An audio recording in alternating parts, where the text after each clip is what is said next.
ଓଡ଼ିଶା ଚାରୁ ଓ କାରୁକଳା ମହାବିଦ୍ୟାଳୟରେ ମା ସରସ୍ୱତୀଙ୍କ ପୂଜା ମହା ଆଡ଼ମ୍ବରରେ ଅନୁଷ୍ଠିତ ହୋଇଯାଇଛି। ଏହି ପୂଜାରେ କଳା ମହାବିଦ୍ୟାଳୟର ଛାତ୍ରଛାତ୍ରୀ ଓ ଅଧ୍ୟାପକ ଅଧ୍ୟାପିକା ଉପସ୍ଥିତ ରହିଥିଲେ। ବିଜୟ କୁମାର ପଣ୍ଡା, ଭାବଗ୍ରାହୀ ସାହୁ, ସପନ କୁମାର ଉପାଧ୍ୟାୟ ଏବଂ ମହାବିଦ୍ୟାଳୟର ଅଧ୍ୟାପକ ଉଦ୍ଧବ ନାୟକ, ଅନନ୍ତ ପ୍ରଧାନ, ଭବାନୀ ଶଙ୍କର ତ୍ରିପାଠୀ, ତୃପ୍ତିରେଖା ମିଶ୍ର, ଶୁଭସ୍ମିତା କର ଓ ମହାବିଦ୍ୟାଳୟର ଅଧ୍ୟକ୍ଷ ଡକ୍ଟର ଦୁର୍ଗାମାଧବ କର ପ୍ରମୁଖ ଉପସ୍ଥିତ ଥିଲେ। ଶୁଭାଶିଷ କର ରହି ମା ସରସ୍ୱତୀଙ୍କର ପୂଜା ଅର୍ଚ୍ଚନା କରିଥିଲେ।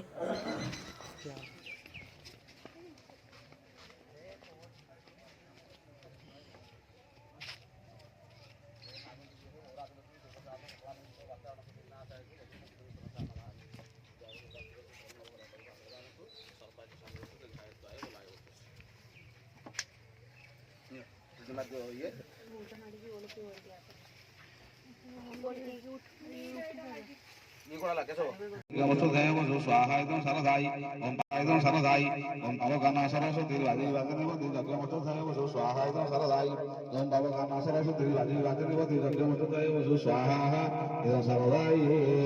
ओम नमो वासुदेवाय स्वाहायदं वासुदेवाय ओम नमो संकर्षणाय स्वाहायदं वरदेवाय ओम कृष्णाय गोविंदाय गोपीजनवल्लभाय स्वाहायदं जगन्नाथदेवाय ओम अम्बे कंबालिके नमानति कसन सरस्वती सकल सुभद्रे कापिलो वासिनी स्वाहायदं शारदं सुभद्रा देवी ओम सुदर्शनाय ओम पट स्वाहायदं सुदर्शनाय ओम भूदेवी स्वाहायदं भूदेवी ओम श्रीदेवी स्वाहायदं श्रीदेवी ओम वाग्देवी स्वाहायदं वाग्देवी ओम वर्णदयाय स्वाहायदं वर्णदयाय ओम शंकर चक्रदाभं चतुरायुधाय स्वाहायदं चतुरायुधाय ओम रत्नसिंहासनाय स्वाहायदं रत्न